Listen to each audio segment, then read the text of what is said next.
Okay. All right, good. So, Ivana, is our moderator today. Ivana, if you can introduce yourself, and the floor is yours as well. Thank you so much. Thank you, Hassanal. Good morning, good afternoon, and good evening, everyone. My name is Ivana Nikolic-Hughes. I'm the president of the Nuclear Age Peace Foundation and the senior lecturer in chemistry at Columbia University. And I'm absolutely delighted to welcome you to the SHAPE, Saving Humanity and Planet Earth webinar on reshaping our multifunctioning world. Malfunctioning world, change is in the air. SHAPE is a project dedicated to the perils of the nuclear age and to exploring pathways to a safer, just, and sustainable future.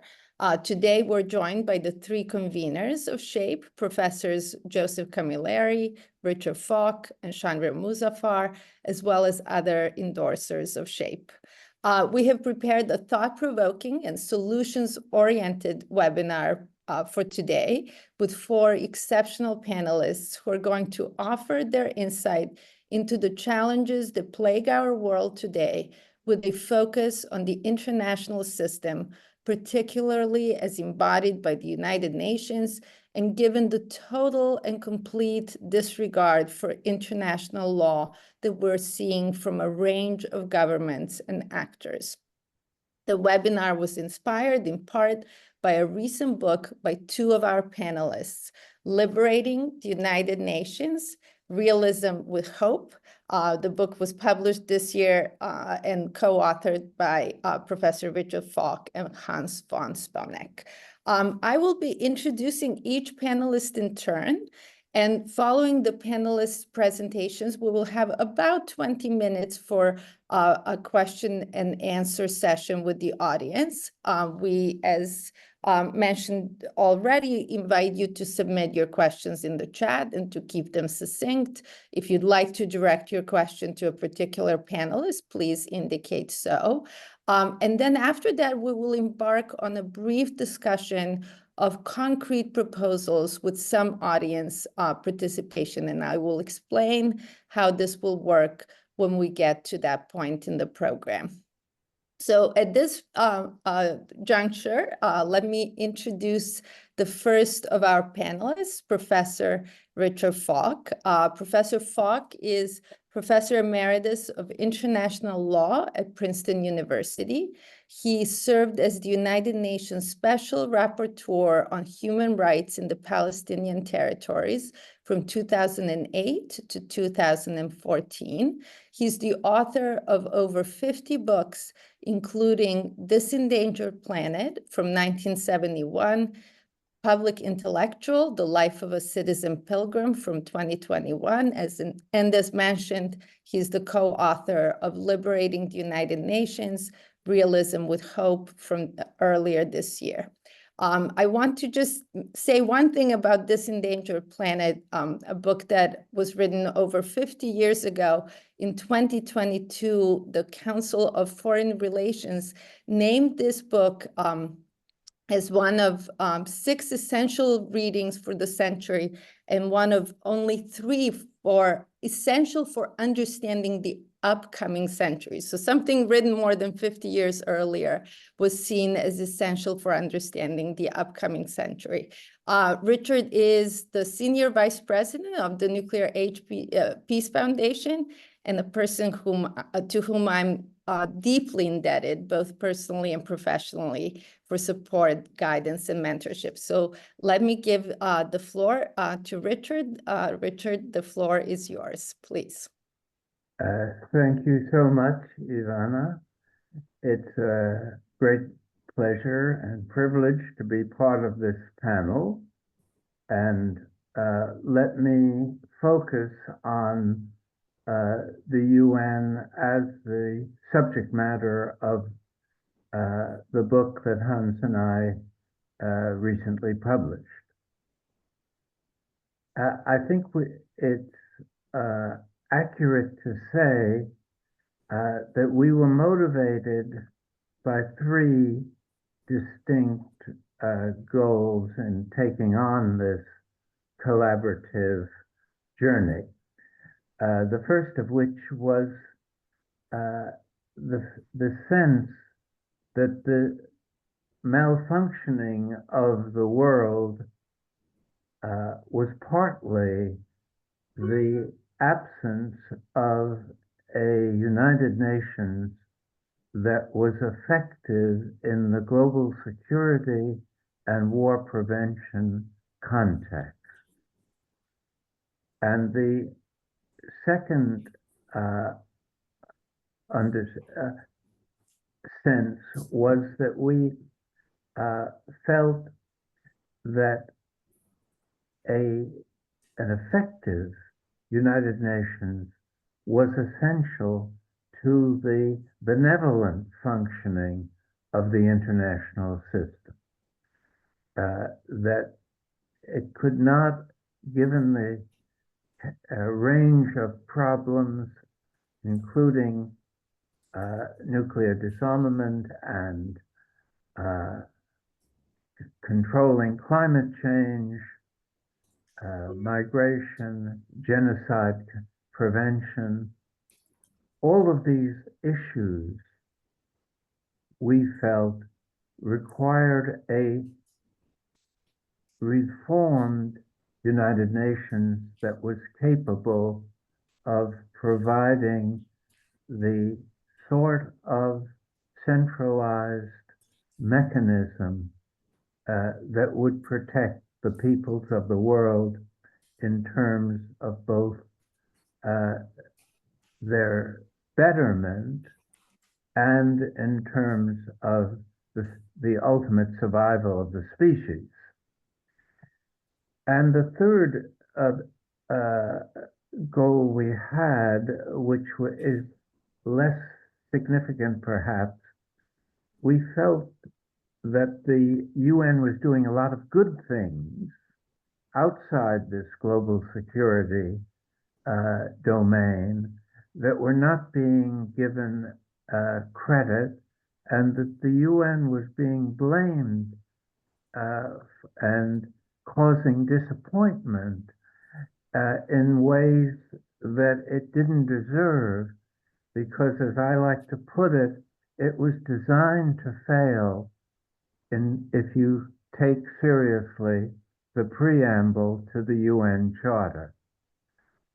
And by that I mean it was an organization created at the end of World War II in 1945 that was basically a institutional established by the winners of a war, of a great, perhaps the greatest war that had been fought ever in history.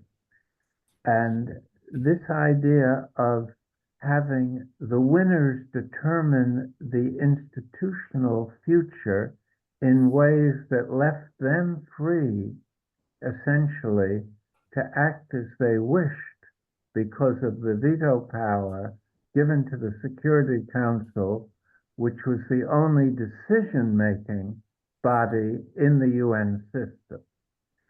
And this attitude of generating world order out of this victory in war was also reproduced at Nuremberg and Tokyo, where the losers were the surviving military and political leaders of the losers were punished, and the winners were given impunity and allowed to escape legal scrutiny, even for dropping the atomic bombs on Hiroshima and Nagasaki. So it was always intended to be a winner's compact for safeguarding the future. And it was a geopolitically expressed and configured arrangement that allowed these most dangerous and powerful states the freedom to act in the pursuit of their strategic interests without regard for the UN Charter, which was subject to their veto in any kind of obligatory move, and also which blocked any revision of the UN Charter for all these almost 80 years. The Charter can only be revised by the unanimous consensus that includes the 5 permanent members and 2/3 of the total membership, a sort of supermajority and a veto power. So this was not an organization designed to do what the preamble promised the peoples of the world, to save them from the scourge of war. And so it sets up the challenge of what would be necessary if we were to try to design an effective UN that had some prospect of being realized in the near future, given the urgency of the challenge. And it was our view that the entrenched interests of these 5 countries, and particularly during the Cold War of the Soviet Union and the 3 NATO powers that were basically led by the United States. So it really wasn't a P5, it was a P2. And since the end of the Cold War, it's been a P1 after the collapse of the Soviet Union.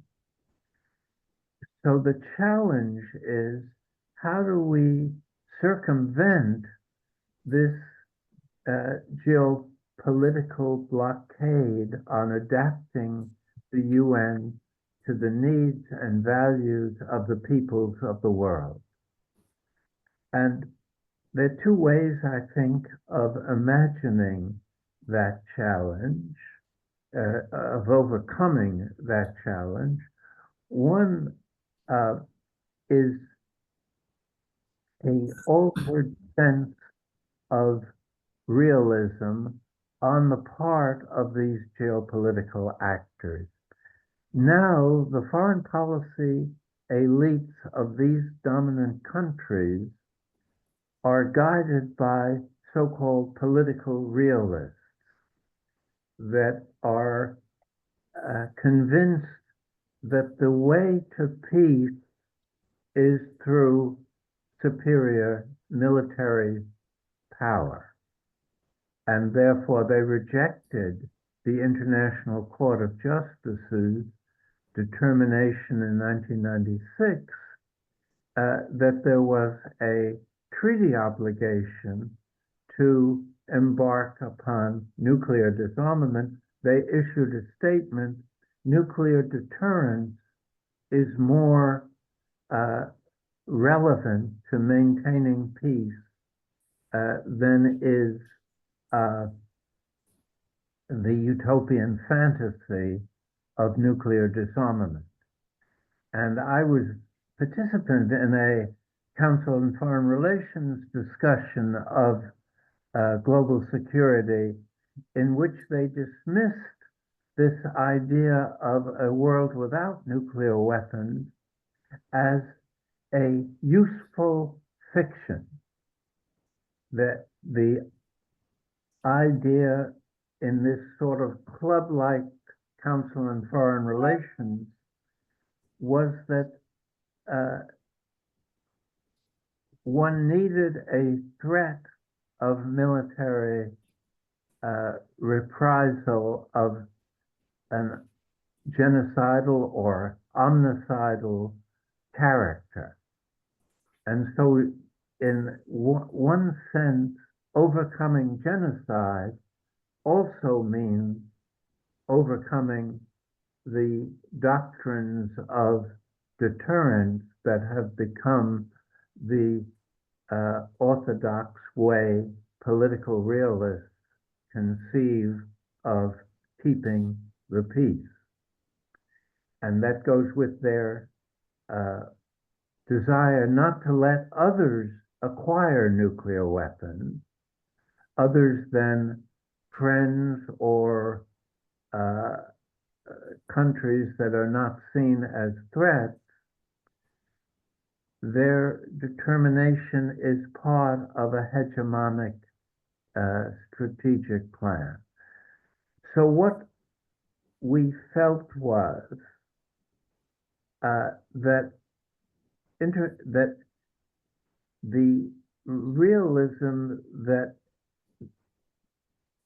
was compatible with the agenda of the 21st century would have led these geopolitical actors to understand that adherence to international law and respect for a law-governed world was in their true national interest. And I think you can show, with respect even to the United States, which has been dominant throughout this process, that it would have been better off had it chosen a law-governed path rather than this use of international law as a policy instrument against your enemies and as a irrelevance with respect to your friends. The Ukraine and Gaza situation illustrates that polarity. So that is the path toward political traction from above is one where there is a fundamental rethinking by the political elites that take account of what realism means in the 21st century. The complementary possibility for finding the appropriate path is a kind of surge from below that is a series of transnational movements and activism, a coalition, perhaps with the encouragement of China and other important countries that might create the political space for significant reforms that were designed to provide a real capability to achieve what the preamble promises. And I think that may be a helpful way to think about what UN reform should envision as its framework for a future effective and legitimizing UN that no longer disappoints the peoples of the world interested in peace and justice. Let me stop there if I can. I hope I haven't spoken too long. Excellent, Richard. Thank you so much for those insightful remarks. Thank you for reminding us of the genesis of the United Nations, as you put it, designed to fail, the Winners' Compact for Safeguarding the Future. And thank you for highlighting both the challenges we face today and the way out. I think the approach that you were discussing of going both from top and bottom, so addressing this from both directions is really, I think it's really key. I think historically too, at least when it comes to nuclear weapons, we saw that in both the 1960s and 1980s, both were a time of positive changes where there was both an upswell of public engagement as well as excellent leaders who were willing to change their minds. So we really need to get to a point where leaders are going to be willing to change their minds and not just stick to, as you put it, realism and nuclear deterrence, et cetera. So thank you so very much for those remarks. Let me now introduce Hans von Sponeck, who will be our next speaker. Hans was educated in Germany, the United Kingdom, and the United States.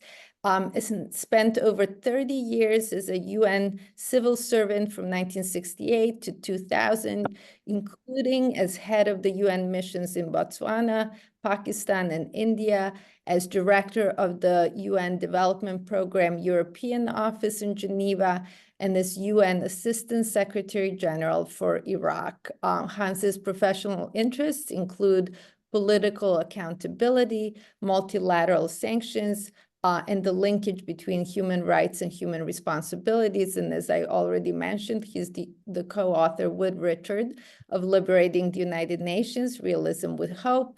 And Hans is also a member of the World Future Council. Hans, the floor is yours. Well, I hope you can hear me. I first want to thank you, Ivana, for your friendly introduction. Much too long, but never mind. Thank you. And as I listened to Richard, 5 years of struggle between the two of us from a distance and together, which ended up in the book, came through my mind as I listened to him. I miss Richard a lot. We became extremely close friends. Well, let me start in my presentation with saying there is a reference. There's a reference in the webinar invitation to the impotence of the United Nations.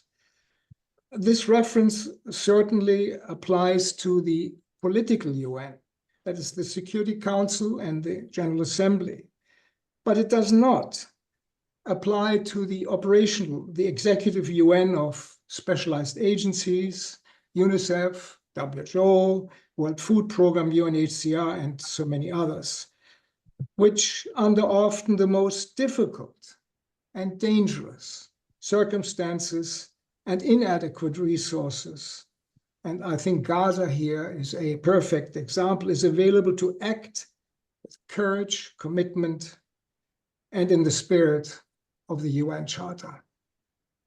We must remember here the UN has many faces. Webinar participants have been asked in this event to tackle head-on is the word used, troubling issues facing the United Nations.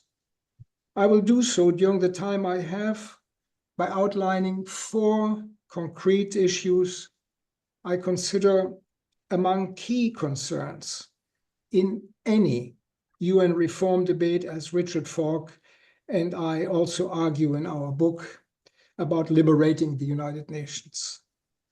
Concern 1, the UN at the political level and to a lesser extent also at the operational level has been and still is a West-centric institution.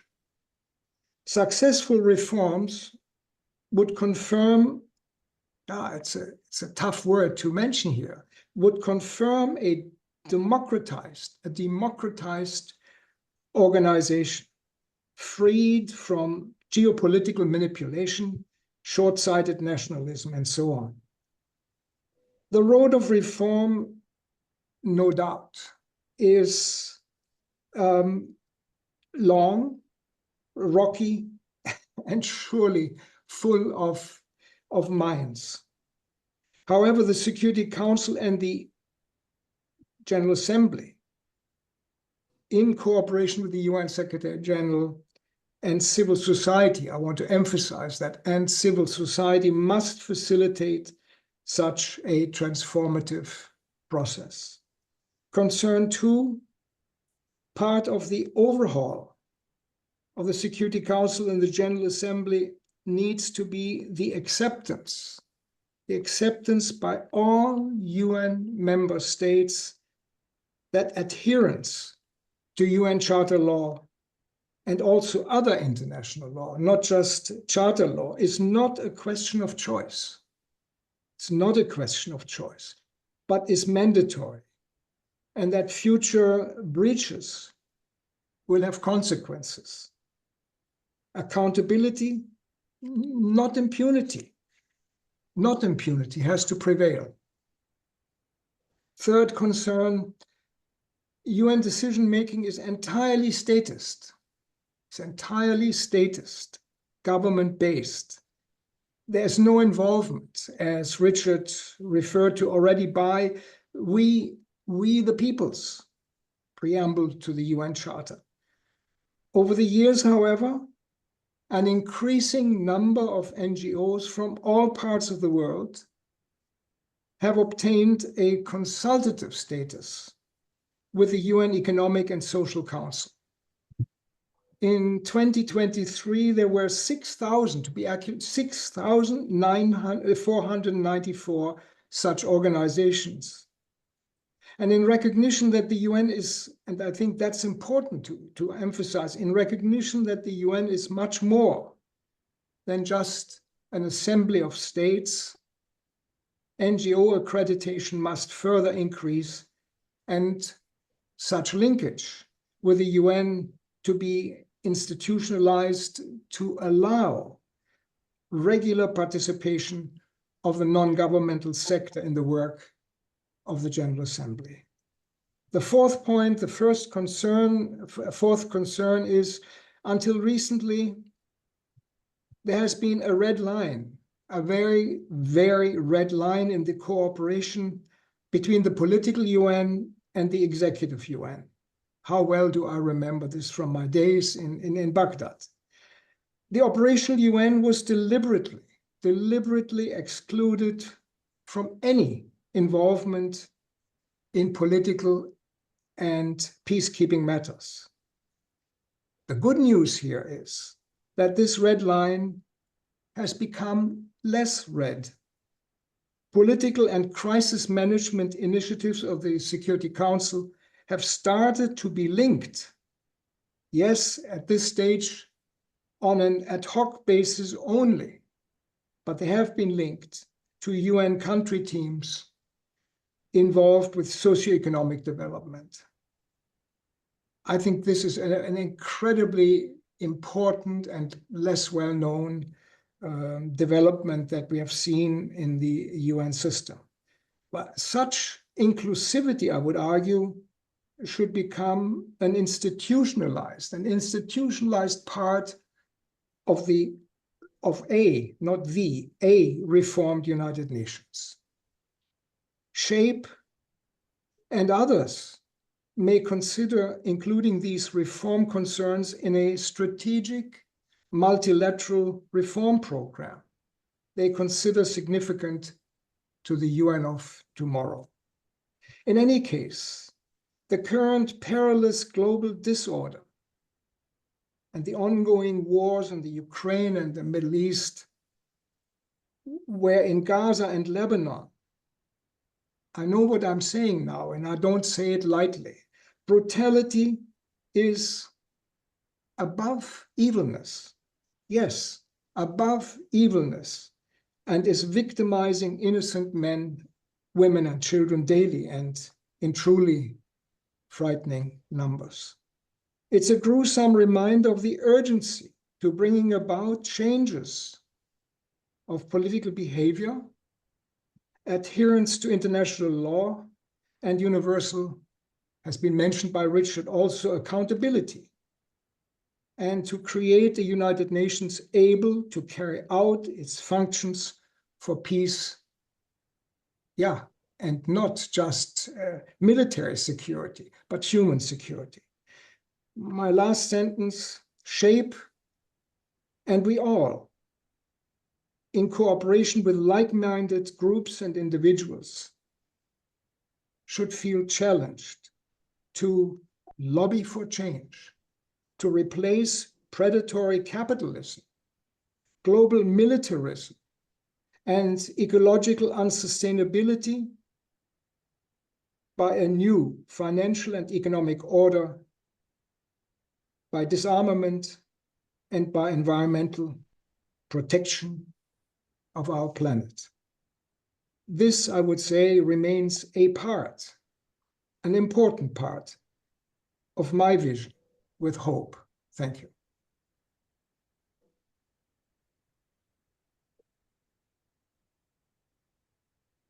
I can't hear you. You're muted.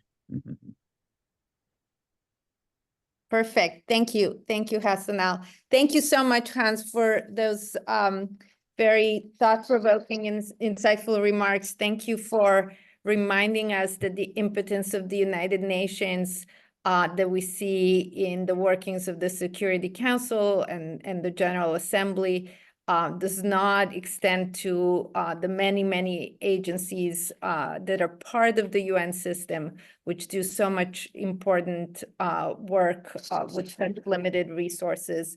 Thank you also for reminding us that the road to reform is long, and as you put it, long, rocky, and full of mines. I think that's clear. And as one of the 6,494 NGOs who have the ECOSOC accreditation at the UN, we really do appreciate the opportunity to engage. And it's actually a very interesting challenge, because it's even within the UN, even within sort of, say, the different disarmament processes, there are really clear distinctions between how civil society organizations are treated.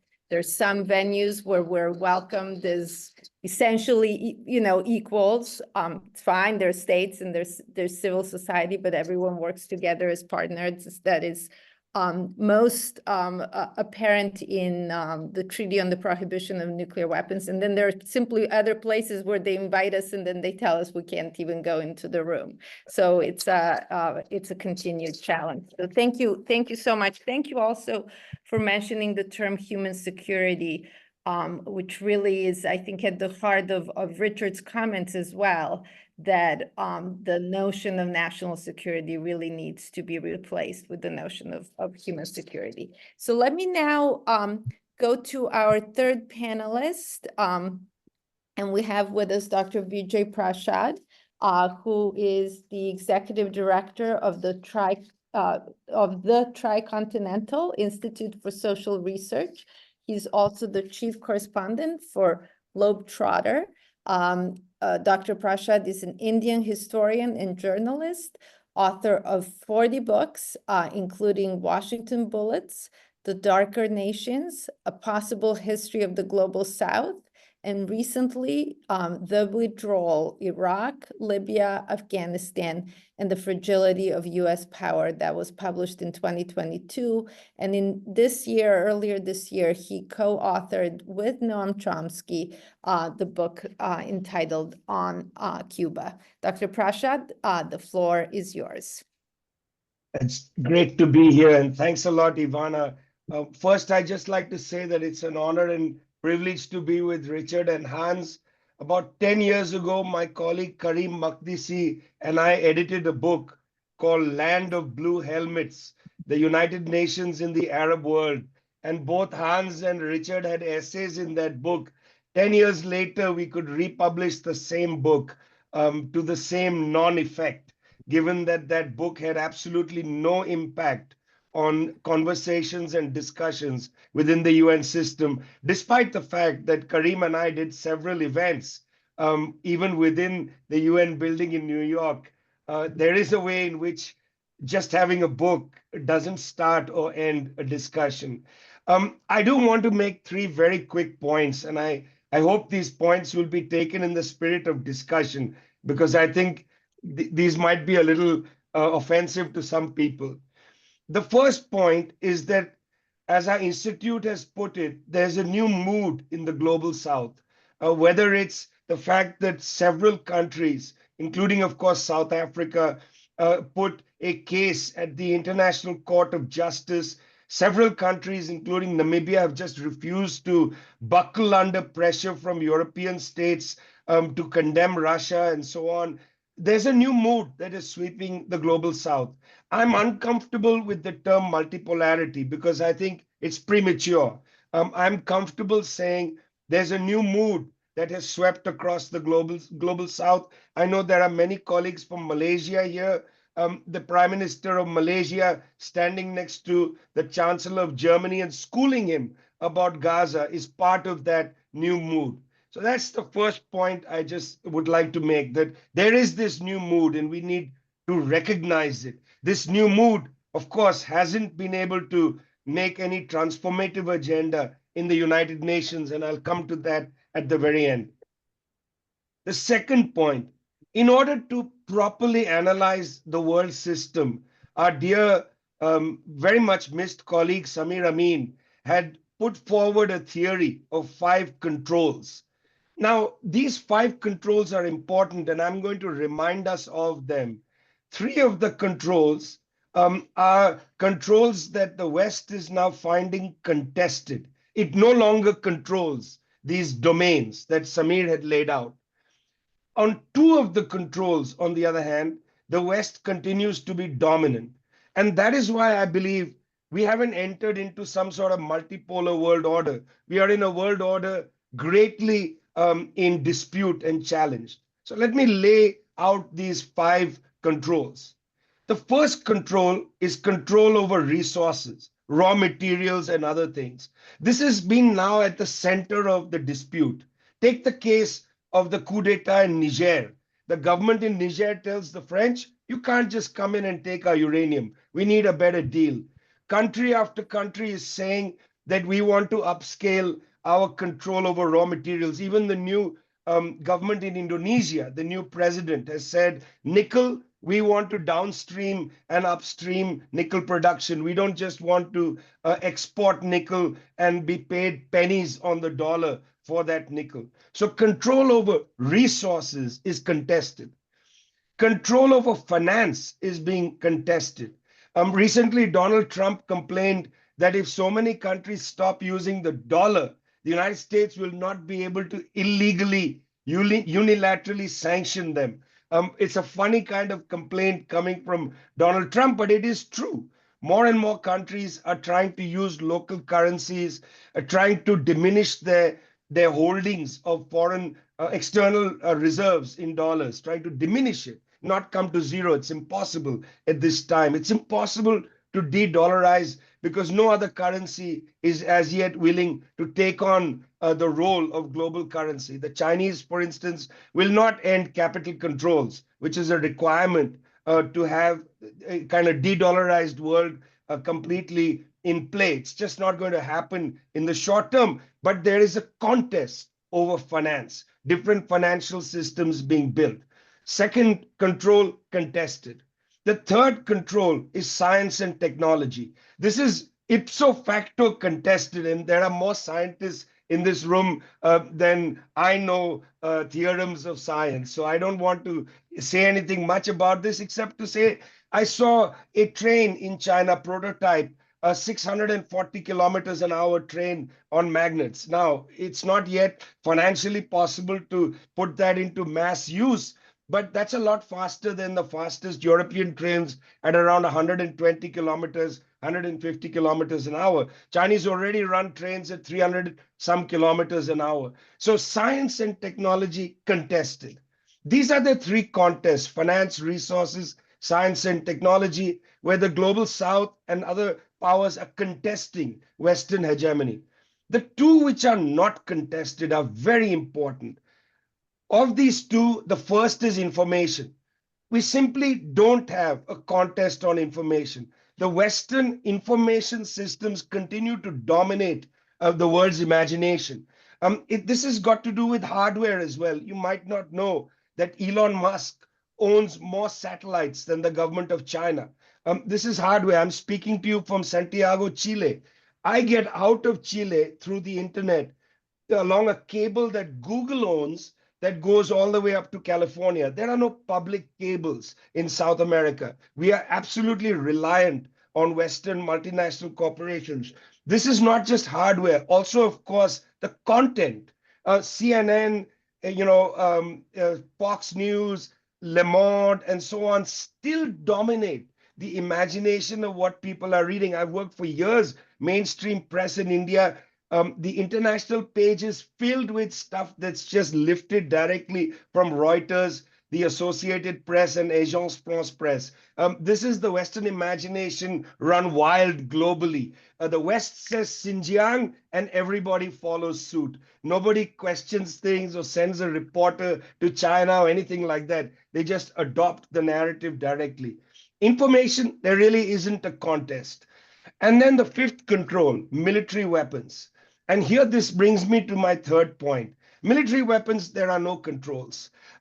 Look, we did a study and showed that the CIPRI data is grotesquely underestimating US spending. CIPRI says US spends something like 900 billion a year. That is an underestimation. We looked at the numbers, we looked at all US databases, and we came up with the number 1.53 trillion. I think this is a much more accurate number for 2022 of US military spending. I don't know what's going on with CIPRI. I invited them to have a debate and dialogue. They completely ignored us. But we looked at things like nuclear spending in the Department of Energy. That has to be inside military spend. You can't say, well, let's just take the so-called conventional military and leave the missile silos out of military spending. That's trivial, naive, ridiculous. You've got to add it in. If you do that, you discover that of world military spending, the United States and its NATO allies spend 75% of the world budget, world military spend in a year. 75% is the United States, its NATO allies. Russia spends 4% of world military spending. China, 10%. And this is why I say this is my third point. I think we should not underestimate the fear that continues to sit in the hearts of major capitals around the world that if they contest the United States too frontally, they will face a military challenge. Beijing fears a missile attack if the United States puts missiles in Taiwan. Russia feared a missile attack if the United States and NATO placed missiles in Ukraine. And now Germany is building a base in Lithuania, which will have thousands of German troops for the first time since World War II outside, permanently based in a Lithuanian base on the border with Russia.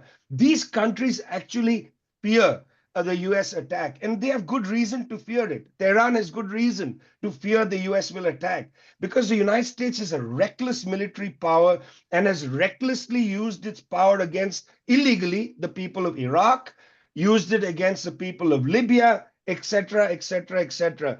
The blockade on Cuba is a form of military warfare which has not ended over 6-7 decades now almost. So this point of military power must not be underestimated.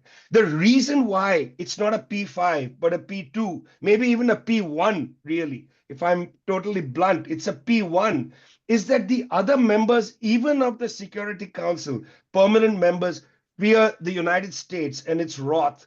And I really think that in international relations, in political science, in journalism, even in our conversations, our friendly conversations, we underestimate the danger of the US military and its dangerous and reckless, and if I may say so, decadent use of military power to attain its ends.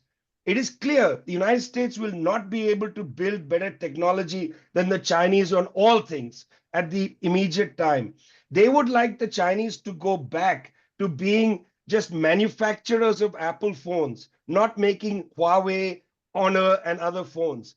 The Chinese are going to refuse to surrender their own development in the service of the United States. United States is willing to go to a full-scale war with China in order to actually get its commercial advantages back. That is reckless and dangerous. And I don't think we should underestimate the military force of the United States and its capacity to lean on countries with threats in a form of, here's an old term, gunboat diplomacy. It's an old term. We should have some other term for that, missile diplomacy, perhaps. Missile diplomacy against countries. That's what we're dealing with. We want to help transform the world system into a system of peace. Let's disarm the major powers. Let's fight to disarm them. Their military strength must never be used to terrorize us into submission. Thanks a lot.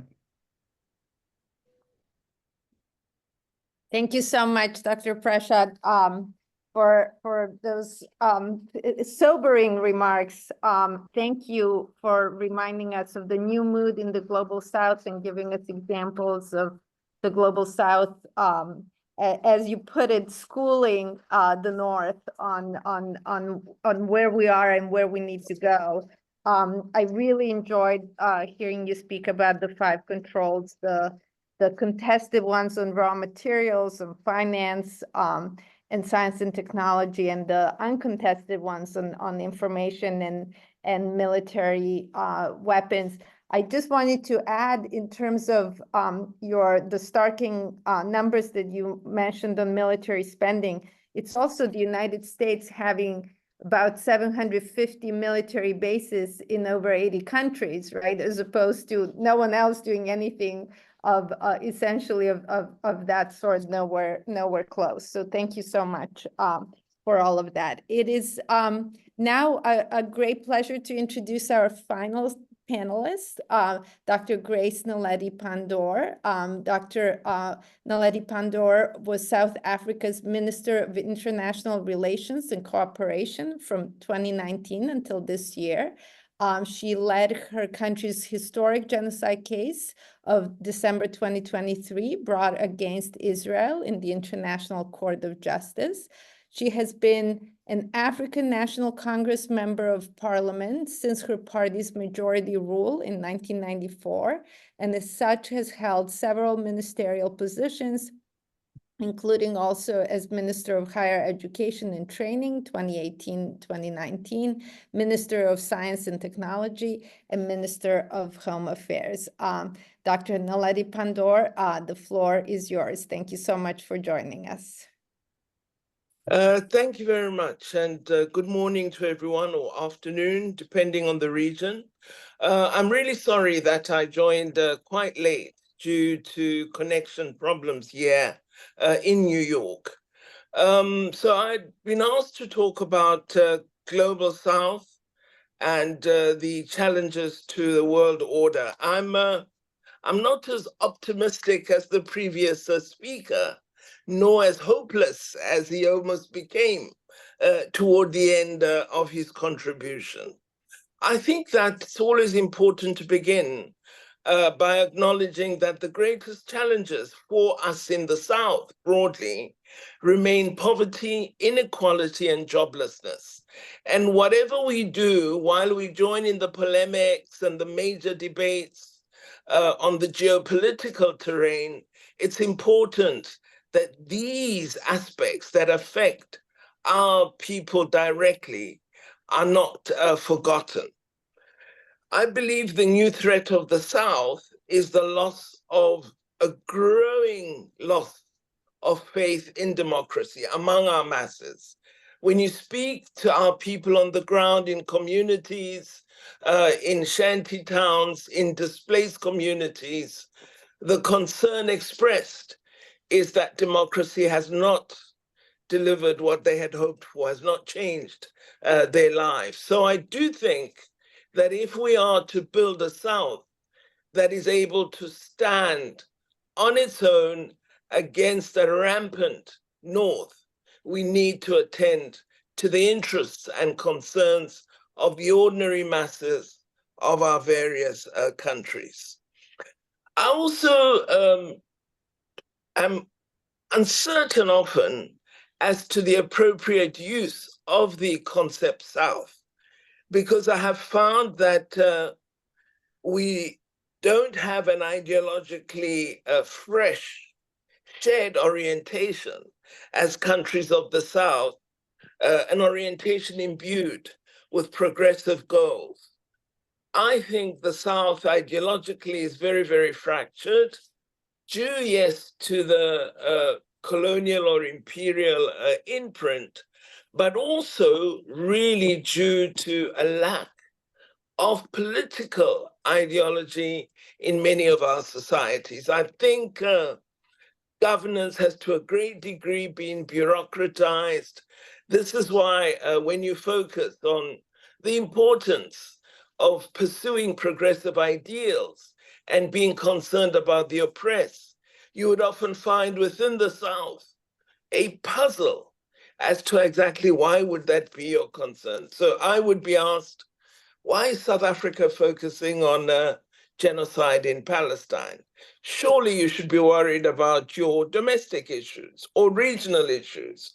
A global issue should not be, your concern. And this would come from leaders or countries that one would anticipate would have a concern about building a new world orientation toward the good of all. So I really think we've got to look at how we can mend South relations and build a collaboration between countries of the South that would make us a force to reckon with in terms of our relationship with the North. At the moment, I think we are weak. I think there's much work for us to do.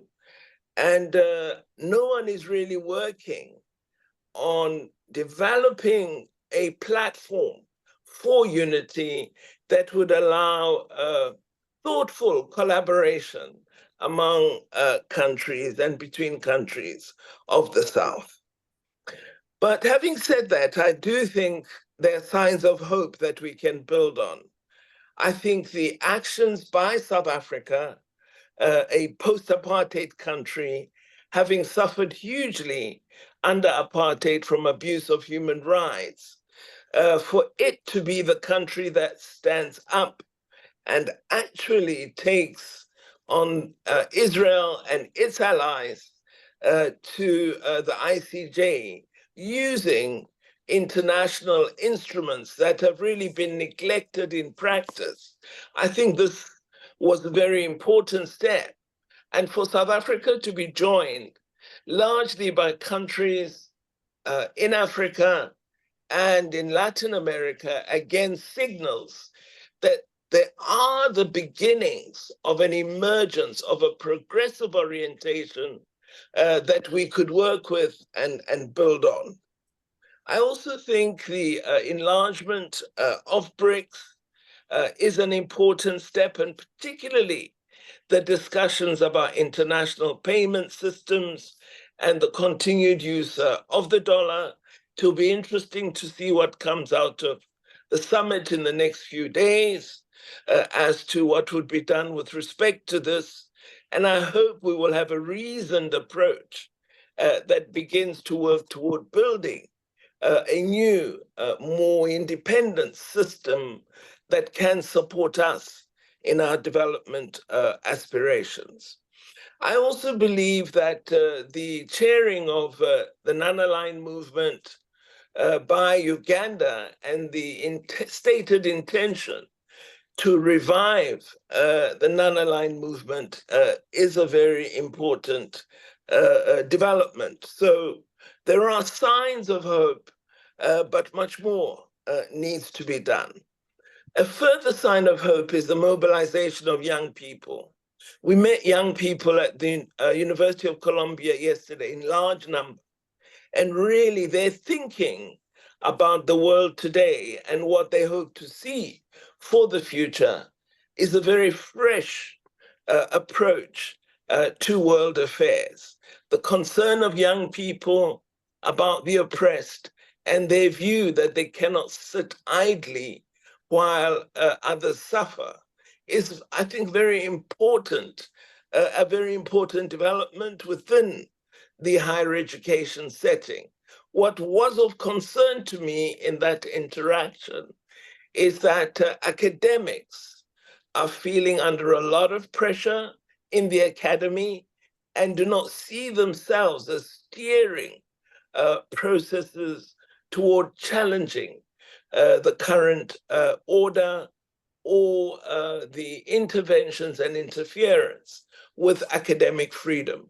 So I do think while the onslaught on the media has been immense, the sudden focus on the academy and on diminishing academic freedom is something we should be extremely concerned about and should act against decisively as intellectuals throughout the world.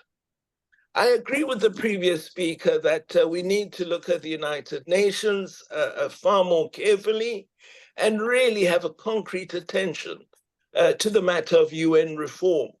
As South Africa, we believe very strongly that the UN must remain the premier multilateral organ, but that it is in need of fundamental reform, that its undemocratic practices of the Security Council, for example, need to be changed, but also that there are mechanisms which should be either established or reformed in order to be more responsive to emerging global issues. So the matter of UN reform, and I don't think it's merely for member states to discuss. I think civil society should have a reasoned reflection on what needs to happen with respect to UN reform and how we might have a more democratic, representative, and effective United Nations. From the perspective of the African continent, I think we need to strengthen the African Union and ensure in the next year that we work closely with our colleagues in Africa to select competent leadership for the African Union and to strengthen the Union to be a body that is both political and development oriented. I think it has largely been an administrative commission and hasn't really been able to successfully focus on development goals or current global political issues. So greater association with the African Union and other continental bodies is something we need to pay attention to and really build a global collaboration for the good, for want of a better word. I also think civil society has been severely weakened in the past 3 decades following the demise of apartheid. I think we have a need for an active, strong civil society cooperation with a promotion on and focus on positive values and principles. It should be civil society that is able to cause a stop to the war against the Palestinian people. It should be civil society that ensures that the world is investing in the Sustainable Development Goals. But because we're fractured, because we're not working in terms of an organized plan, a shared global campaign, we are, I think, not achieving goals that are so necessary for the millions who are poor and marginalized in our world.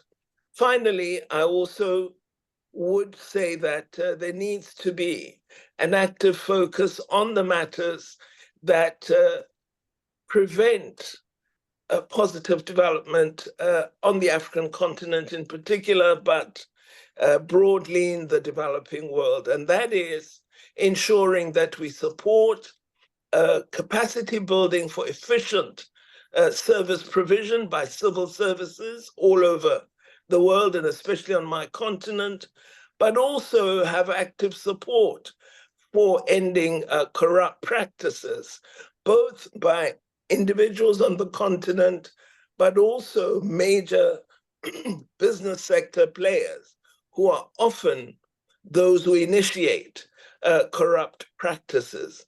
These two, the failure of the civil service and the use of public resources for private benefit, are really what is leading to a failure in achieving our development goals. So I think we have a gentle foundation, but I do believe that what we need to do is work at building on it so that we do have a forum or an ability to pose a South challenge to the existing world order. At the moment, we are still too fractured. We are not seeing the opportunity. We don't have the confidence to use it. And I think much more work needs to be done. Thank you very much for this opportunity. Thank you so much, Dr. Naledi Pandor, for those very broad reaching remarks, reminding us about the fracturing that exists in the South ideologically, the need to pursue progressive ideals, the example of South Africa actually taking the mantle on a worldwide issue and not sitting on the sidelines, simply dealing with domestic and regional issues. I also really appreciate your comments about the role of the academy and the young people. Here at Columbia University, I'm actually speaking from the Columbia University's campus.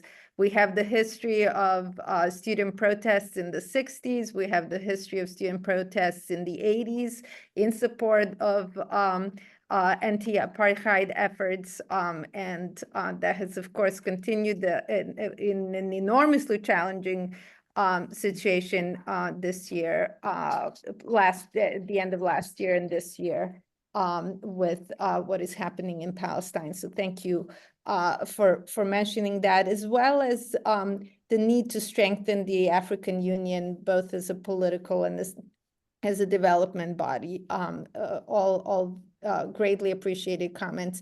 I have been trying to scan the questions in the chat, and we have about 20 minutes for this portion. And I think there are sort of two questions that I'd like to invite the panelists to comment on, as well as I would really love it if the panelists could also comment on anything that any of the other panelists have brought up.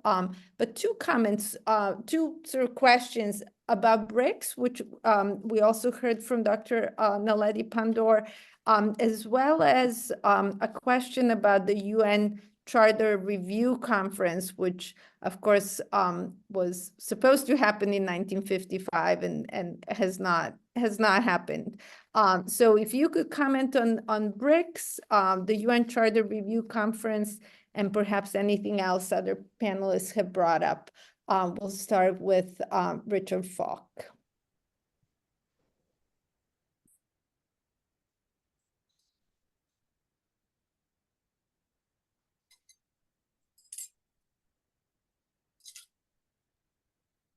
Let me first say that all three of the panelists that followed me have made challenging and stimulating contributions, and I wish we had more time for a fuller interaction of views, though I don't think there's much disharmony. It's a matter of perhaps deepening what are the policy priorities and what are the concrete steps that could be taken in order to create a more balanced and effective world system dedicated to peace and justice, and correcting the distortions and danger and responding to the dangers that we face. As far as the Charter Review Conference is concerned, again, I think one has to circumvent entrenched geopolitical interest, above all, of the P5, and maybe most of all of the less prominent Germany, France and UK. They only attained that status as being part of the winning alliance in 1945. If the UN was to be constituted today, it's unimaginable that those two countries, in addition to the US, would be able to find the kind of leverage that they had in 1945. And maybe a good exercise, a good vision is what would the UN look like if it could be formed today with the changed geopolitical and political landscape that exists and the new global challenges that have emerged in the intervening period, giving a great weight to what Vijay and Minister Pandor just said about responding to the deprivations that continue to afflict the masses in the third world, or the global south, as it prefers to be known as these days. But I think a dual focus on the coalitions outside the UN, like BRICS and like the cooperative development frameworks that China has fostered, and a focus on institutional drastic reform. I would say reform that is at the margins won't address the kind of concerns that all four of us have expressed. So we have to think about how we get the leverage, and taking account of the world being fractured as it is and incapable of acting in a unified fashion internationally because of the great pressures to respond to the development urgencies faced by their own populations and obstructed by corruption and exploitation, what I call colonialism after colonialism.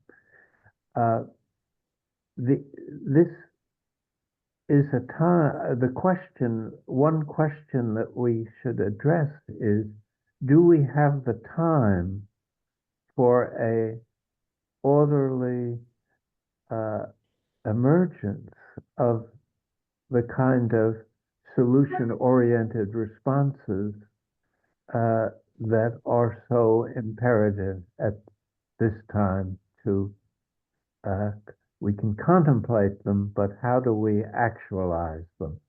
And that seems to me to be the fundamental core question.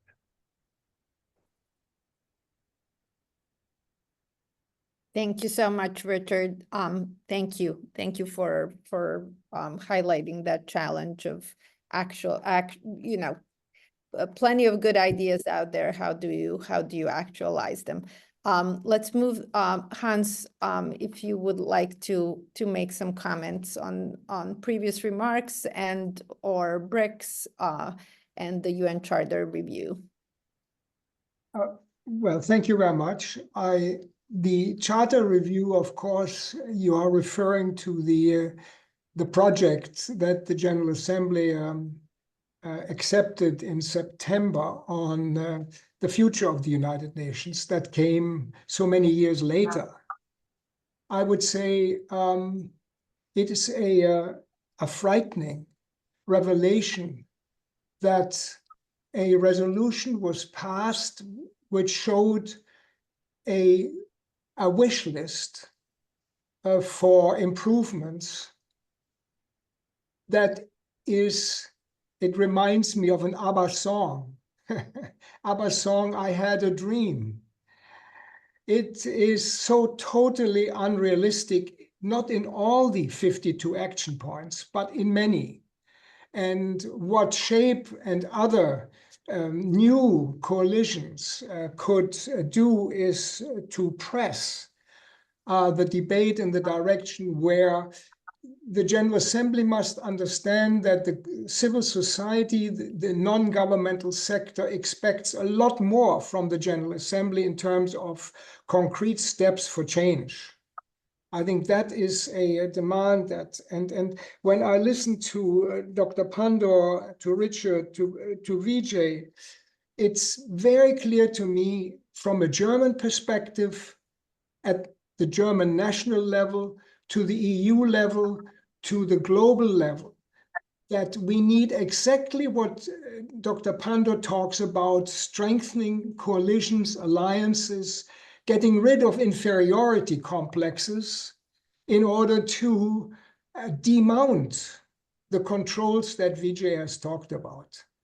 I think that is possible. The weakness of the global peace movement is that they are badly organized. They need to be strengthened, and we need to stop talking about that need and try to think about what it takes to strengthen them at all levels, whether it's the African level or the other regional levels, whatever. We cannot go on listening to good thoughts, good rhetoric, and yet when it comes to implementation, things are falling apart. So I would say a first priority for those who want to lobby for change is to ensure that there's more cohesion and more conviction that we are, old phrase, that we are on the right side of history, if you want, in promoting cooperation that leads us to that which the other side doesn't want, which is a democratization, as I've said. Thank you. That's all at the moment. Excellent. Thank you so much. Let me invite Dr. Prashad to comment as well. Yeah, I mean, this has been really a very interesting discussion, and I agree with Richard. We need to deepen some of our thinking along many of these lines. It is true that the issue of international relations is never really just about principles. If it were about principles, the original 1945 charter is pretty good on balance. If people respected the charter, if they didn't have impose illegal sanctions regimes, third-party sanctions against country like Cuba and so on, all of them violations of the UN charters. Hans knows the US invasion of Iraq, a violation of the UN charter, an illegal invasion, as Kofi Annan. It took Kofi Annan a year to say it. He said it in 2004, but he said it as the sitting UN Secretary General.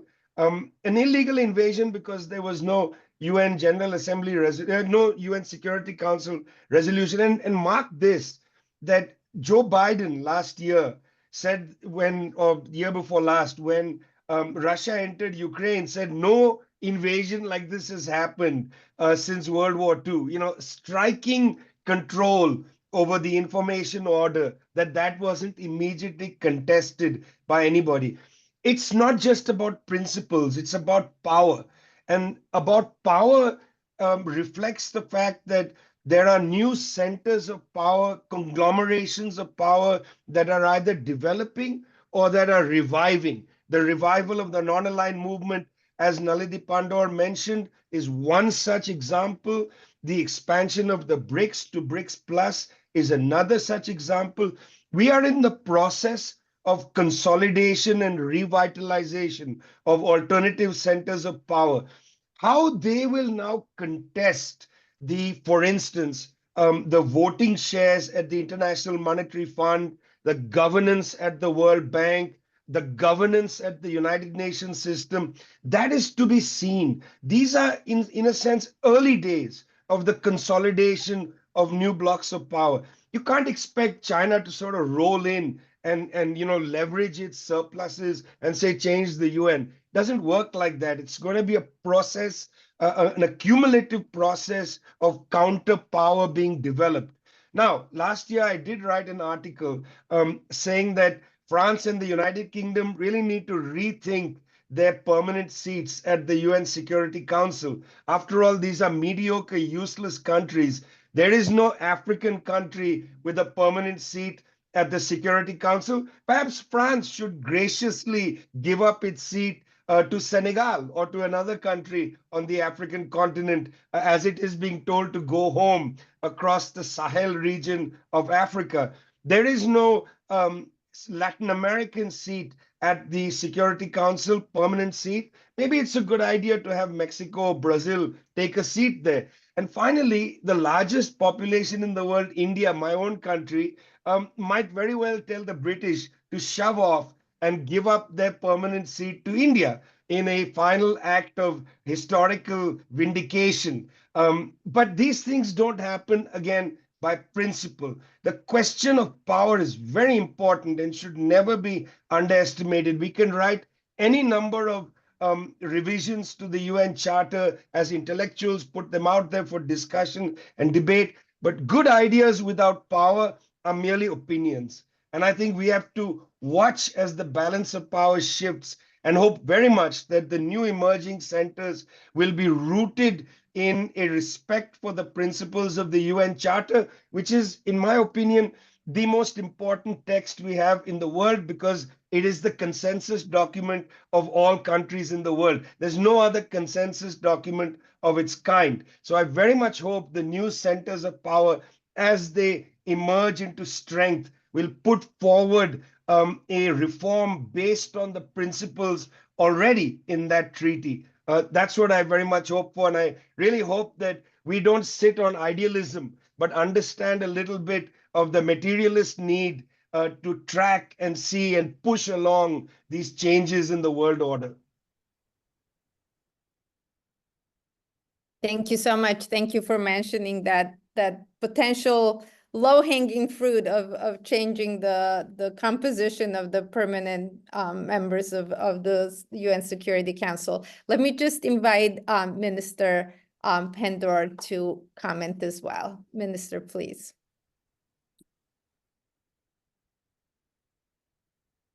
All right, thank you again. I appreciate all the comments that have been made with respect to the two subjects you thought we could reflect on. I do hope the UNGA resolution will lead us somewhere.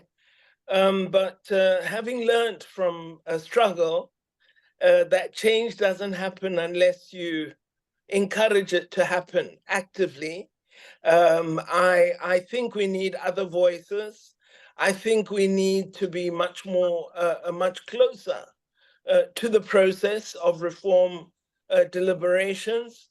And I think really, my core issue everywhere is that our error at the moment is we're not organized. The progressive forces are disorganized. They're too dissipated.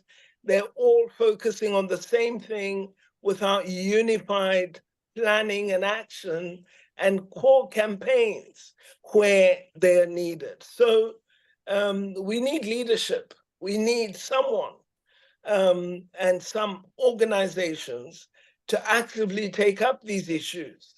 We do have NGOs represented at the United Nations, but we don't hear their voices on these core policy questions of change.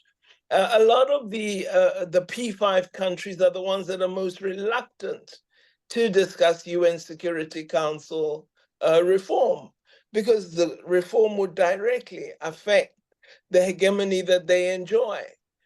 We agreed in BRICS last year that we should secure seats for the African continent, for India, and Latin America. And we mentioned countries, India, Brazil, and mentioned South Africa as well. And of course, there was huge unhappiness with the fact of naming countries, because everyone believes that they should be the one to be in the reformed body. But I think Vijay's point is very important, that the presence that we insert there must be a presence that will have an impact, that would be able to make a difference, that would be able to sustain its participation. You cannot have any country becoming a member of the Security Council when it cannot be present in meetings and so on. So I think we would have to look very carefully at the nature of the reform that is proposed, at what is done with respect to the veto, at the role of the General Assembly in contrast to the Security Council, and exactly where decision-making should lie. So there is work. The fact that there's agreement on a review conference, I think, is very important. But I hope it won't take another 2 decades to get to the point where a concrete review meeting is held. I do agree with Vijay again that power, but I think power doesn't always only lie in the military ability that you have, because indeed you can annihilate millions of people with terrible weapons, as we are seeing with respect to Israel and Palestine today. I think people's power is extremely important, and it is something we've neglected to utilize effectively. We used people's power against apartheid. We used boycott, we used isolation. So there are tools available. We may need to refresh them, but they are there. And we need to use them, not only with respect to the negative powerful forces, but also with respect to our own leadership and governments in our national and regional settings. So I believe there's a great deal of work to be done. I hope the world is more and more alert to the harm that it will face should the world not change. And hopefully young people are more ready to be active in concert globally today.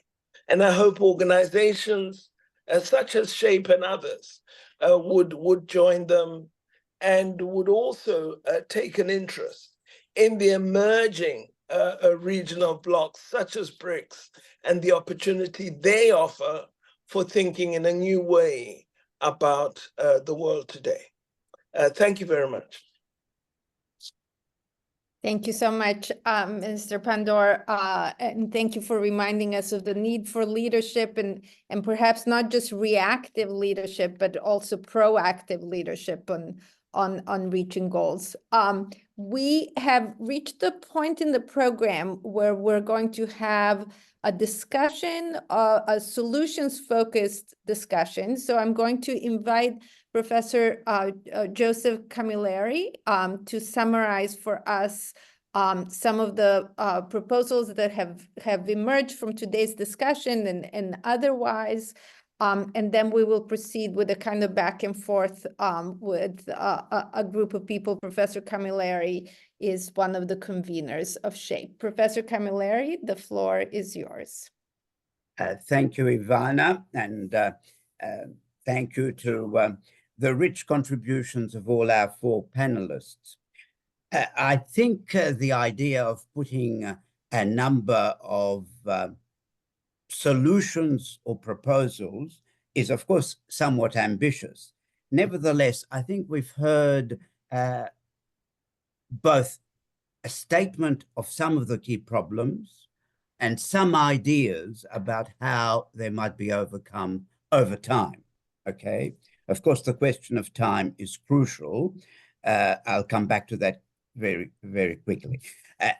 We have had, I think, two speakers, the first two, focusing very sharply on the UN and its deficiencies, which then provides with a clear sense of what needs to change. The obvious thing, the Security Council has been identified as a problem area that is both dangerous and makes change very difficult because of the veto power. And we've also heard about important areas in which we should be striving for change, namely the West-centric dominance of the UN system, how the shift that's occurring globally can more easily reflect itself in the inner workings of the UN and its decision-making process. Secondly, the question of the Charter and the law and accountability in relation to what one does, in both as far as the requirements of the Charter are and international law more generally. And the other important idea, which many speakers have mentioned, the need to find ways in which global society, civil society, can make its voice heard more effectively than is presently the case. And the other point that, important point that Hans made, how to provide the executive arm of the UN system, the operational arm of the UN system, with more direct input into some key decision-making processes. The last two speakers, I think, took our attention to two important areas, the most important of which was perhaps is the Global South, as it's been referred to, in that it's pointing towards a shift in the power configuration. But we know that there are problems. There may be, as Vijay said, a clear shift on the economic front, perhaps even on the technological front. But it is not so much apparent at the geopolitical, let alone the military level. And the question which I think I'm going to pose, but it wasn't really answered. If it is true to say that one of the major problems is that posed by the use of military power, and especially by the world's greatest military power, what exactly is the answer to that? Do we really want the Global South to somehow become the equivalent in military terms of what the United States is capable, the military power it is capable of marshalling at this time? And if it's not military versus military, what are the processes which can begin to neutralize the use and effectiveness of military power on a global scale? I think that's one of the most difficult questions that needs to, it has been hinted at, but obviously it requires a lot more thought and a lot more engagement. The other thing, and Dr. Pandor mentioned many things, some of the weaknesses of the Global South, the fracturing, both within countries and between countries within the Global South, the fact that the Global South still has major problems, internal problems, social, economic, and needs to attend to those. And it's very difficult for the Global South to be establishing a global presence that can make itself heard when there are so many internal problems that are still there to be resolved. Yes, China might be a bit of an exception, but there aren't too many Chinas around the world either. And I think, as Vijay said, even China is somehow constrained as to what it can do and even say in certain circumstances. So I think the question was put alluded to, and sometimes very well put by all of the speakers, namely, we can create our wish list, a reformed UN along lines A, B, and C, a invigorated global South, a re-energized global civil society, and how that might, what form that might take.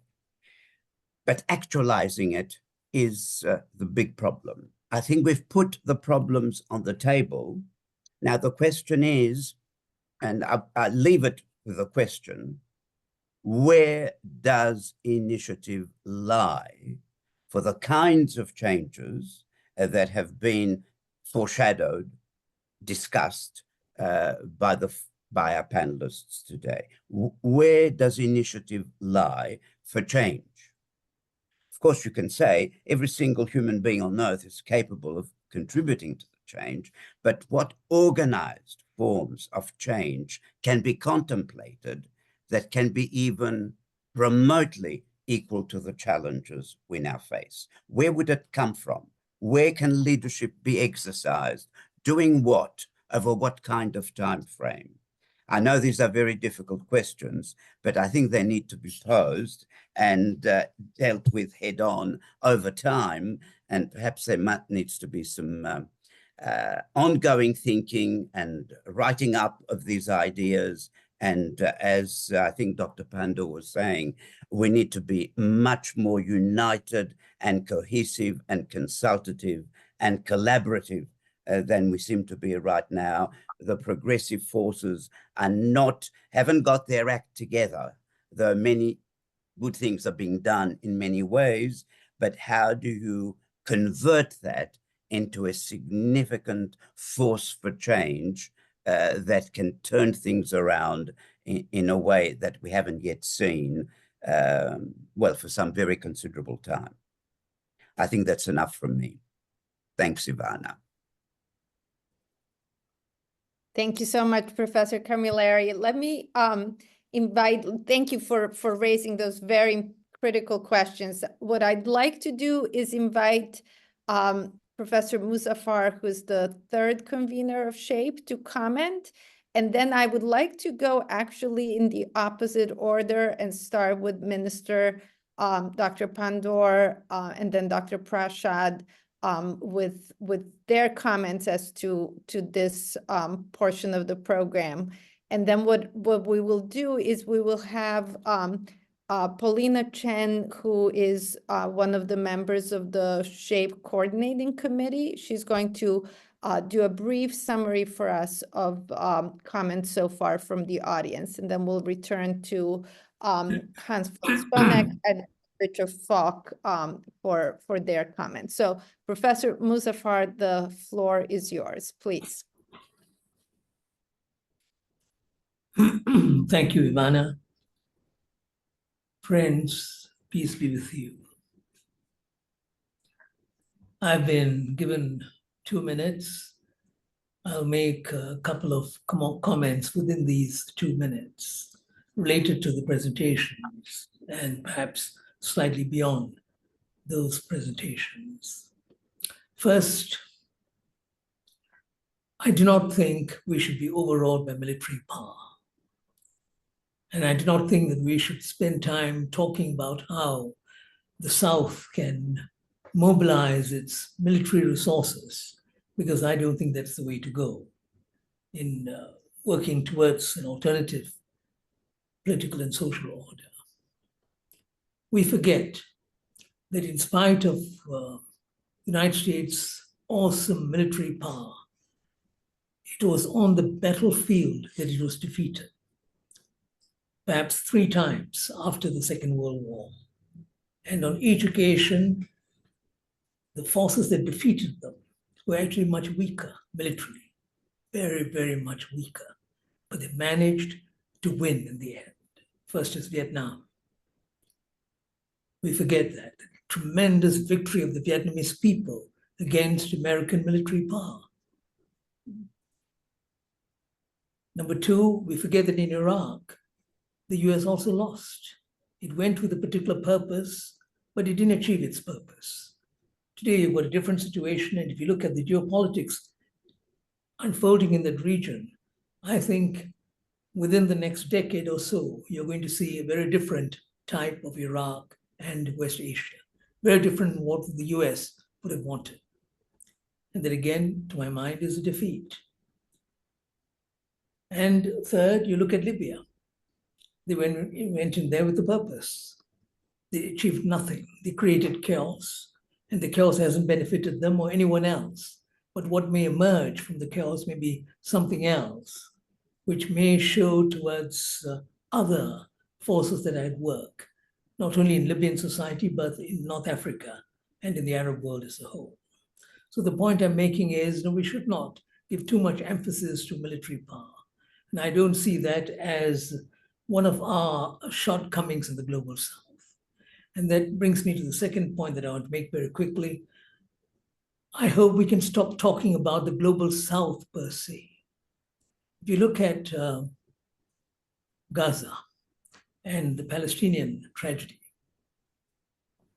look at the voices of dissent, meaning by which the voices that dissent from the dominant forces that have emerged. Many of these forces are from the global north. In the case of Gaza, the protests, the mobilizations that have taken place, it has been just amazing. If you look at the Jewish youth, for instance, and others, they're not from the global south. So the point I'm making is, I think when we talk about change, we should capture this reality, that it's people working together. It doesn't matter whether they're from the south or the north or the east or the west, people working together as people for a different world, a more just and compassionate world. And that should be our rallying point. That should be the way in which we mobilize people. Because I think the global south rhetoric, a sort of hackneyed cliche, it has lost its impact. And it's not going to help for us to go on talking about the global south in that sense. It isn't even a reality in the political sense, right? You don't have a voice of the global south on most issues, including an issue like Palestine, the different positions. So let's talk about human beings getting together from different backgrounds, working towards a certain goal. And I see three forces, and I want to end with this, as very important in this change. Number one, cause-oriented civil society groups in both the North and the South, cause-oriented, as distinct from other types of civil society groups, but cause-oriented ones concerned about justice, about human dignity, about freedom. They should get together and work towards change. It will be on a piecemeal basis, it'll be on the basis of particular issues, particular moments, but that's the way it's going to be for quite a while. I don't think we should look for a single unified movement. It won't happen. We shouldn't look for a single individual to bring all of them together. It won't happen. It's totally unrealistic. But if they can come together on certain issues, whether they're from the North or South, and work towards a certain end, I think cause-oriented groups have a role to play. Number two, I would regard a segment of the media as very important. And that has been shown over and over again in the last 10 or 15 years, how the alternative media can play a role. Citizen journalism, if you like, but individuals, both in the North and the South. And when you try to trace who these individuals and groups are, again, they are a very amorphous group. It doesn't matter. They have different positions on different issues, perhaps, but they are important because they take positions and they're committed and they struggle for their goals. And some of them at great personal sacrifice. So these groups from the media, the alternative media, they would be also very important, linked in many ways to the civil society cause-oriented movements that I talked about. And finally, we cannot ignore governments. At every moment, there'll be some governments that will stand up, and we should work with those governments. It doesn't matter what these governments are, who these governments are, but going on the basis of the issue at hand, it's important for governments, cause-oriented groups, and a segment of the media to work together, rather than to think in terms of the South and the North, or to think in terms of certain causes that we are familiar with, that the same sort of forces will come together. It won't happen that easily. But I think we should work in terms of these larger dimensions, forces which are there that can be mobilized, and they should work together towards a bigger goal. And the bigger goal has to be a just, compassionate civilization that we can all identify with. The details will depend upon the way in which issues unfold over the next few decades. Thank you very much, Ivana. Thank you so much, Professor Muzaffar, for those inspiring words. I couldn't agree more that we need people from everywhere to come together. And I think your focus on cause-oriented civil society groups, alternative media, and like-minded governments coming together is going to be really key. Let me invite now Minister Pandor to offer her comments. Just a couple of minutes, please. Thank you so much. Thank you once more. I was really moved very deeply by Professor Muzaffar's comments. I do strongly agree with what he has said, particularly with respect to military power. But again, I want to emphasize that the defeat was due to people power. It was the people in America, in Europe, on the ground protesting and being firm and resolute in their protests who led to the governments becoming sufficiently nervous and afraid to begin a withdrawal of their forces, because the people would not be silenced. And so I go back to this global collaboration for the good that I believe we need to create. I think that, excuse me, part of our problem, as the world has been, we've become afraid of the word good. We've become afraid of values, of principles, and of adopting them and appropriating them as a value for the world that needs to be promoted for the protection of everyone. And because of this fear of embracing the good, we've emboldened evil. So I think we now need to stand up for the good as humanity, and I think we do it through organization. So how do we actualize, was asked. We actualize by coming together, but with a clear intention to develop agreed approaches and strategies. If we come together to advance the interests of my particular organization, I think we will weaken the foundation that has been laid for a possibility to really pursue positive ends. I think the notion of the South is a useful concept to retain for now, but we shouldn't repose too much in it and almost assume that by virtue of use of the concept, we have achieved the unity of progressive forces that we desire. So I would say we should retain it, and it is the South that must look at alliances that it could build with progressive organizations and people in the North and everywhere. So indeed, it is people working together that would make a difference. And maybe, the media, or use of alternative media, but again, in a thoughtful manner, with a clear objective in mind, would be extremely important. Identifying progressive leaders and governments in the world who are prepared to stand up and take up a cause, because many of our leaders are more interested about continuing to be in leadership rather than in leading the world. So we need to identify those forces that will help us to achieve these ideals. So really, I repeat, my own view is we must continue with the reform efforts of the United Nations. We must continue to identify those who are interested in achieving human rights and justice for all. And we need not to forget the importance of bringing to an end this onslaught against the innocent people of Palestine and ensuring that they achieve self-determination. So the tasks we have are immense, and no one grouping can help achieve success on their own. We need to build an alliance for justice, and I believe Professor Mustafa has very succinctly set out how we might do that. Thank you very much.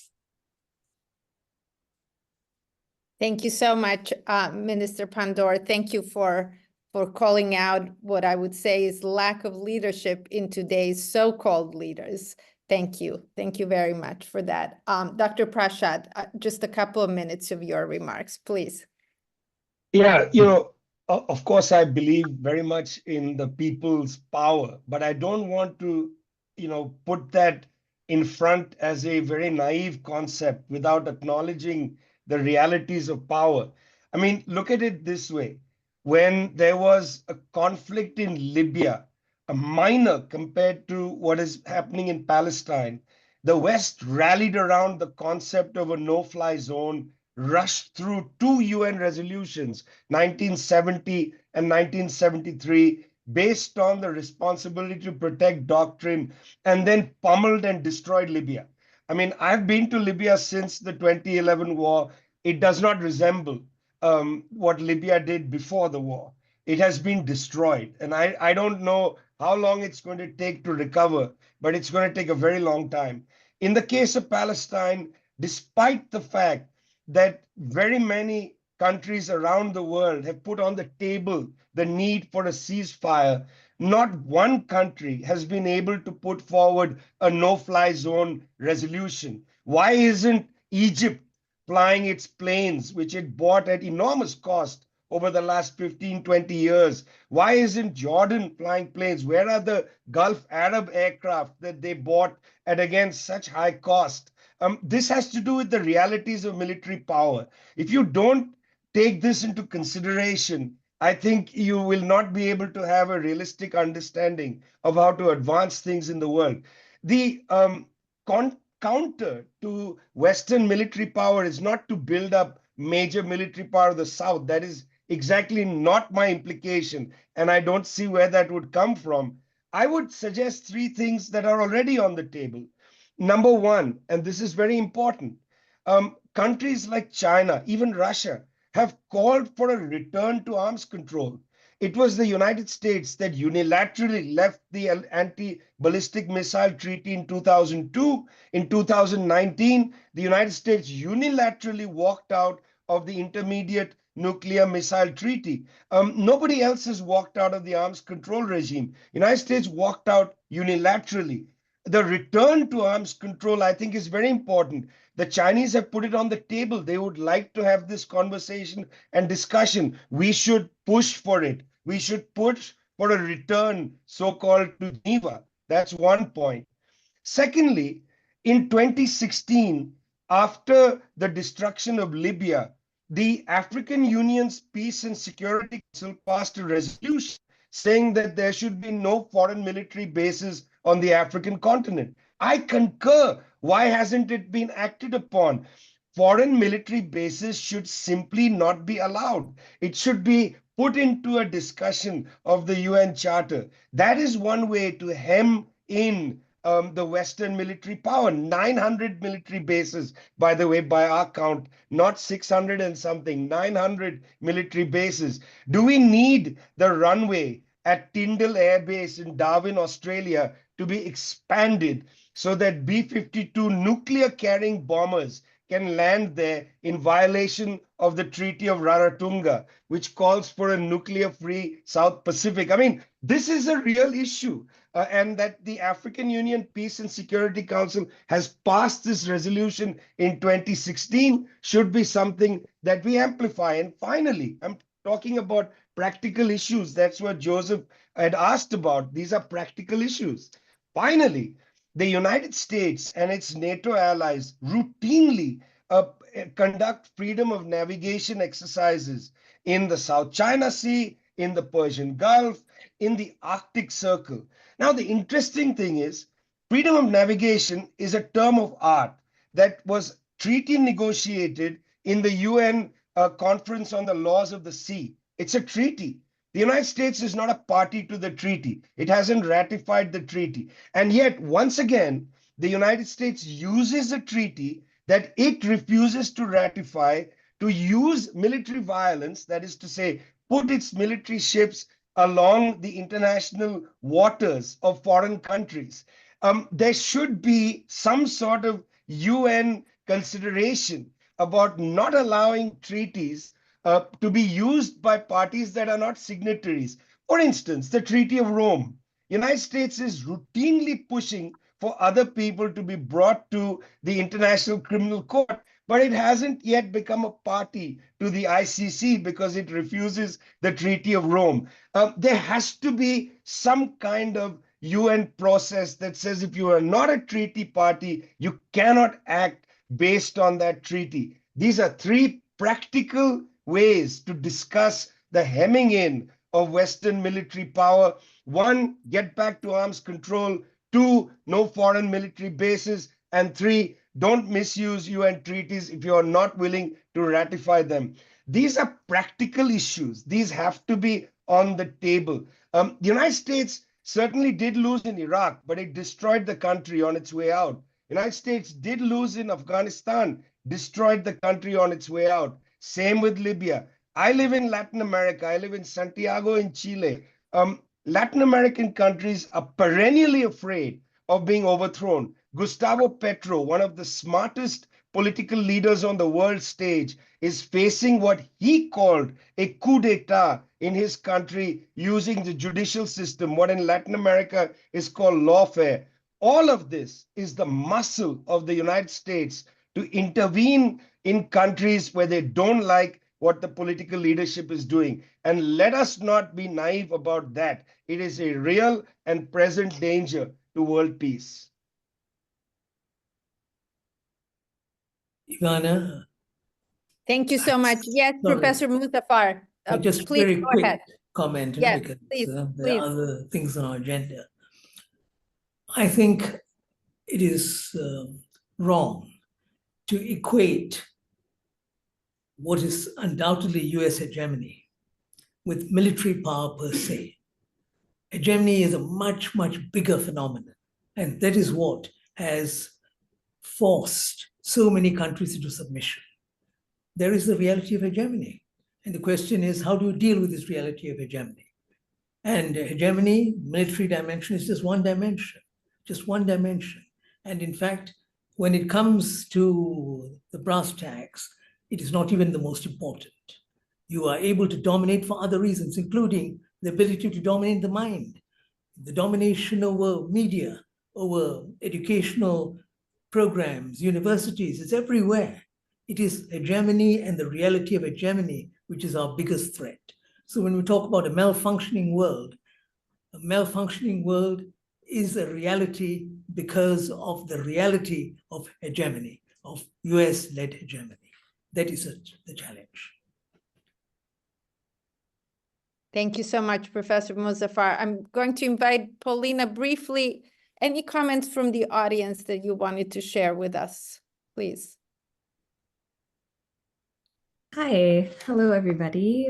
Firstly, I just wanted to thank the speakers so much for their proposals today. They were extremely insightful and thought-provoking, and indeed, many of our audience members have provided some comments that are building on some of the proposals, as well as offering new suggestions to consider. So I wanted to just share some of them with you. So as to the proposals of making the UN a more democratized organization, and also linking that to the ideas of building collaboration between countries of the South to make them a force for change in the UN. A commentator has suggested perhaps that BRICS could be a force to catalyze a new paradigm, introducing a new and decisive element of cooperation for economic development as the foundation for durable peace. And there was another suggestion to transform the UN into a world parliament with the same rights that nation states had in the San Francisco Conference of 1945. As to the suggestion of allowing for more regular participation from non-government sector and civil society sectors in the UN, there was a suggestion that we would need early conflict help from the UN using a pool of experienced people from around the world, which could include non-government organizations as well as the civil society sector. And to the comments from the speakers that referenced the dangers of predatory capitalists, there was a comment that questioned whether or not the UN system and its institutions could be used to direct a transition from capitalism to socialism.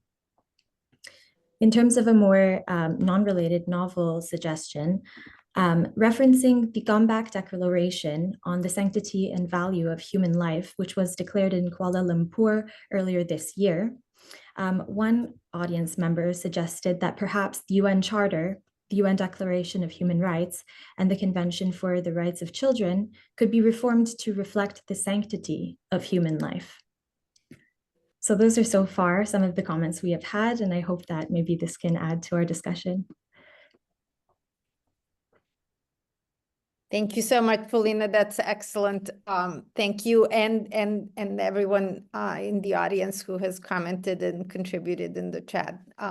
It's greatly appreciated. Let me move to Mr. Hans von Sponeck and ask him to offer some of his comments on the solutions.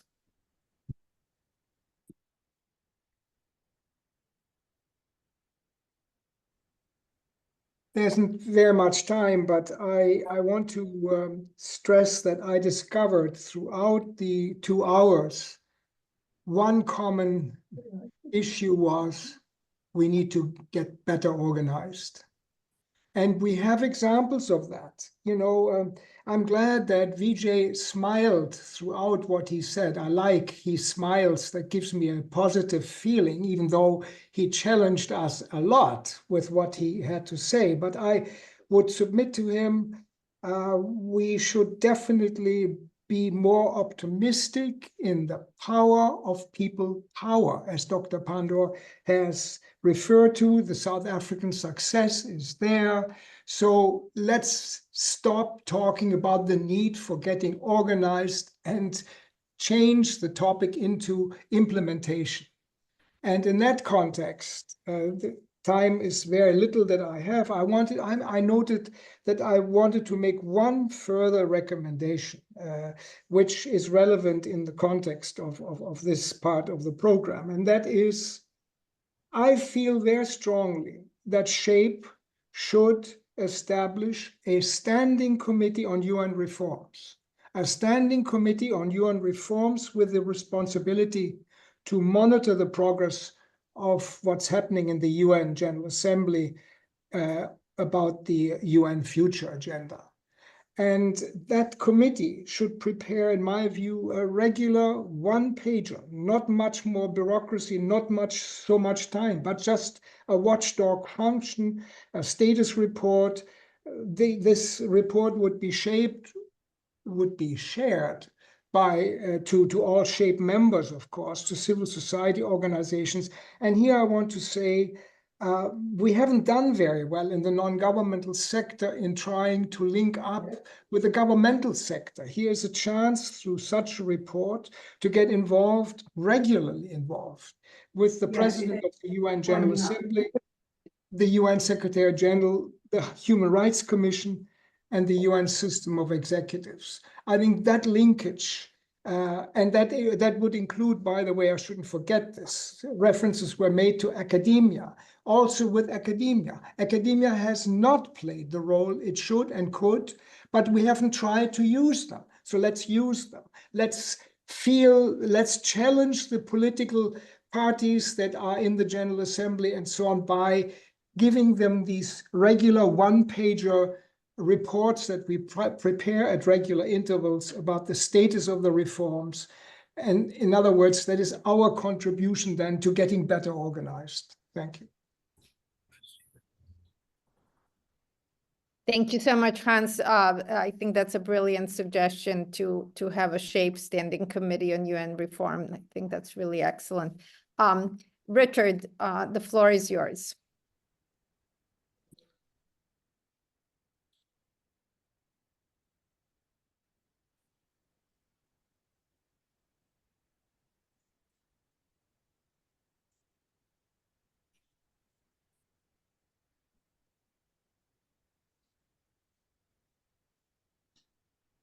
Richard, you're muted.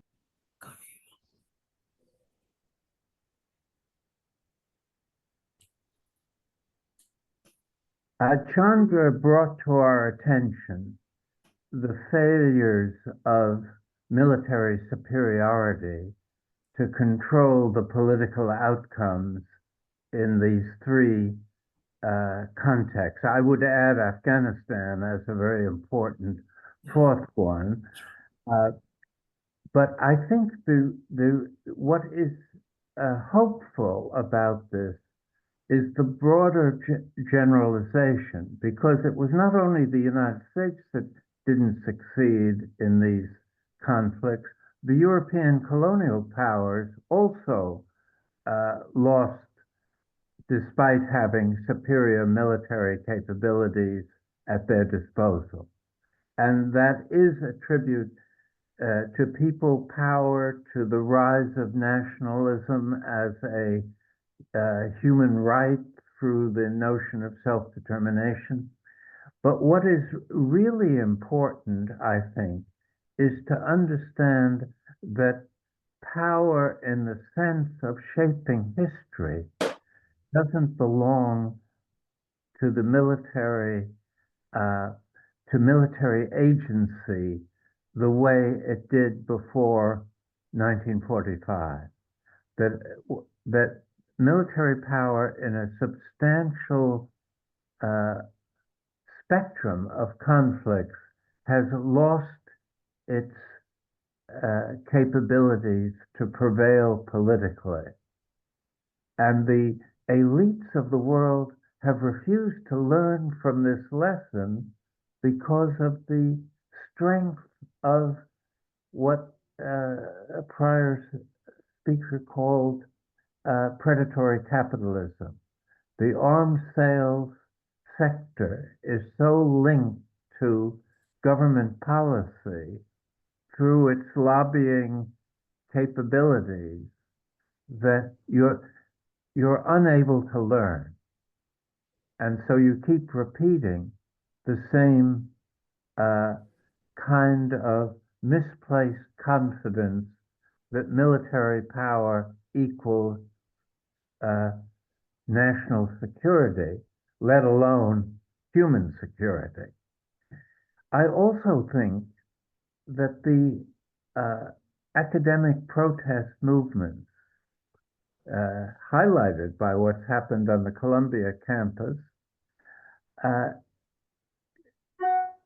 suggest a pedagogy that is being taken away from the institution and given to the youth. In other words, it's a different form of people power that is very threatening to the elites and to the super wealthy, and it explains the overreaction, the nervousness generated by this show of solidarity with the Palestinian struggle against genocide, and the disgraceful, shameful identification of liberal democracies with this transparent, extreme form of genocidal behavior. I believe that a transformative pedagogy is part of what we need to bring us together in a progressive movement that is not only national in different contexts, but is global and takes account of the reality of the more unified destiny of humanity than has ever before existed in world history. And so I think this has been a very productive panel, and I hope we can transform our own activities in ways that are focused on this crisis of implementation. That we know what, it's a part of the Shakespeare play, Merchant of Venice, that Portia knows what she can do, knows what she should do, but she can't get herself to do it. And that is now part of how the species is stuck. We know what needs to be done, but we don't know how to get it done. And I think at least the range of comments that we heard this afternoon have stimulated a kind of consciousness that can begin to develop this sort of pedagogy for the 21st century.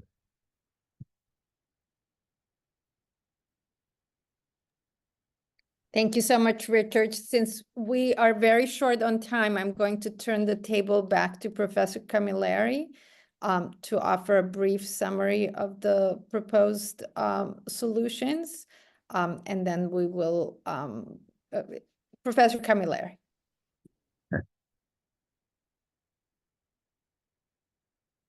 Well, how can one summarize all of these insights? But maybe we can bring them down to 2 or 3 things.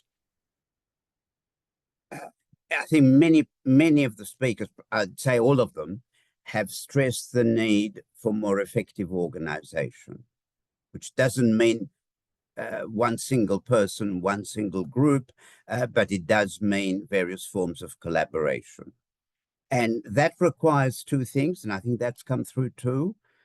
There need to be some common objectives that receive global support. You can't have a global response on 25 different demands simultaneously.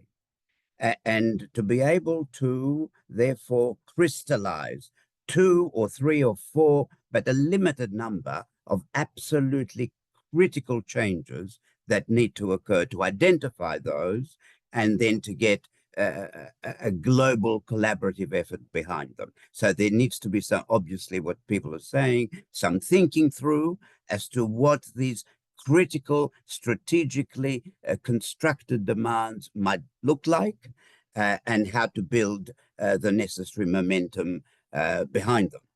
And the second thing that I think has been very useful, there's been an attempt to identify key sectors that should play a very important integral role in this kind of emerging global response. People have mentioned the alternative media.